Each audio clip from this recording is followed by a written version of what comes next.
अभिषेक बनर्जी दिल्ली में अपने घर पहुंच गए हैं। इंडिया की बैठक में वो शामिल होने के लिए जानकारी है कि पहुंचे हैं। टीएमसी के रिप्रेजेंटेटिव के तौर पर वो इस बैठक में शामिल होंगे। इंडिया की बैठक 6 बजे होनी है और अभिषेक बनर्जी अपने घर पहुंच गए हैं। वो टीएमसी का रिप्रेजेंटेशन करेंगे इंडिया गठबंधन में।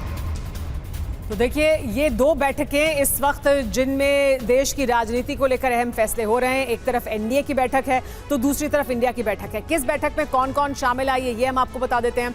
एनडीए की बैठक में नीतीश कुमार शामिल हो रहे हैं तो दूसरी तरफ अखिलेश यादव शामिल हो रहे हैं इंडिया गठबंधन की बैठक में। चंद्रबाबू नायडू शामिल हो रहे हैं एनडीए की बैठक में तो संजय राउत शामिल हो रहे हैं इंडिया गठबंधन की बैठक में। चिराग पासवान एनडीए की बैठक में तो तेजस्वी यादव इंडिया गठबंधन की बैठक में। जीतन राम मांझी एनडीए की बैठक में तो संजय सिंह आम आदमी पार्टी का प्रतिनिधित्व करते हुए इंडिया गठबंधन की बैठक में। एकनाथ शिंदे एनडीए की बैठक में तो शरद पवार शामिल हो रहे हैं इंडिया गठबंधन की बैठक में। पवन कल्याण शामिल हो रहे हैं एनडीए की बैठक में तो स्टालिन शामिल हो रहे हैं इंडिया गठबंधन की बैठक में। एचडी कुमारस्वामी एनडीए की बैठक में शामिल हो रहे हैं और चंपाई सोरेन शामिल हो रहे हैं इंडिया गठबंधन की बैठक में। और ये तमाम घटक दलों के या तो प्रतिनिधित्व कर रहे हैं या उनका रिप्रेजेंटेशन कर रहे हैं इन दोनों अहम बैठकों। तो घटक दलों के 7 सदस्य बीजेपी और कांग्रेस के साथ इस बैठक का हिस्सा होंगे। इस बीच एक और बड़ी खबर आ रही है। मंत्रिपरिषद की बैठक में बोले हैं प्रधानमंत्री, हार जीत राजनीति का हिस्सा। प्रधानमंत्री ने कहा कि नंबर गेम तो चलता रहता है, हम आगे भी खरे उतरेंगे। हमने 10 साल बहुत अच्छा काम किया है।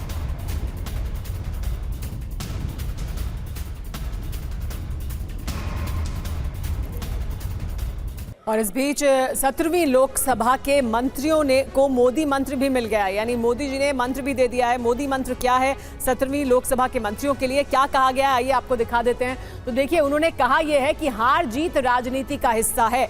इसके दरअसल मायने क्या है, क्या प्रधानमंत्री कहना चाहते थे वो ये कि सरकार बनाने का भरोसा दिलाया है उन्होंने कि हार जीत लगी रहती है, ये राजनीति का हिस्सा है, लेकिन इससे कोई फर्क पड़ने वाला नहीं है। देखिए, 17वीं लोकसभा के मंत्रियों को मंत्र देने का अर्थ यह है कि 18वीं लोकसभा का अब शुरुआत होगा और उससे पहले जो पिछली सरकार में मंत्री रहे हैं उनको ये मंत्र दिया गया है। उन्होंने कहा कि नंबर गेम तो चलता रहता है, लेकिन इसके मायने क्या है, इसका मायने बहुत महत्वपूर्ण है। उन्होंने कहा कि इंडिया से ज्यादा नंबर हमारे पास है, सरकार बनाने में कोई परेशानी नहीं होने वाली है।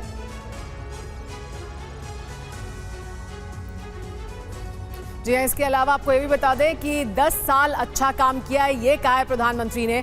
इसके मायने क्या है कि मोदी की गारंटी पर भरोसा रखने के लिए कहा है उन्होंने कि मोदी की गारंटी पर भरोसा रखना चाहिए, यानी 10 साल जो अच्छा काम किया है उसे हम आगे भी जारी रखेंगे। और इसी के साथ ही आगे अच्छा काम करने को लेकर संकेत साफ है कि कड़े फैसले लेने के ओर एक बार फिर से प्रधानमंत्री मोदी ने 18वीं लोकसभा के लिए संकेत दे दिया है। आनंद पांडे विजय चौक से हमारे साथ हमारे सहयोगी जुड़े हुए हैं। आनंद, देखिए, अभी 18वीं लोकसभा का स्वरूप कैसा होगा ये तय नहीं है, लेकिन 7वीं लोकसभा के जो मंत्री थे उन लोगों को एक बड़ा संदेश प्रधानमंत्री ने इस बैठक में दिया है।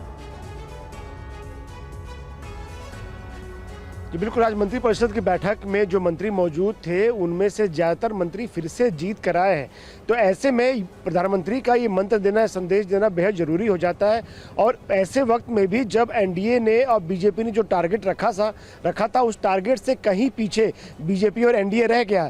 तो ऐसे में एक जीत के बावजूद एक निराशा का भाव कहीं हो सकता है नेताओं के अंदर, सांसदों के अंदर, कार्यकर्ताओं के अंदर।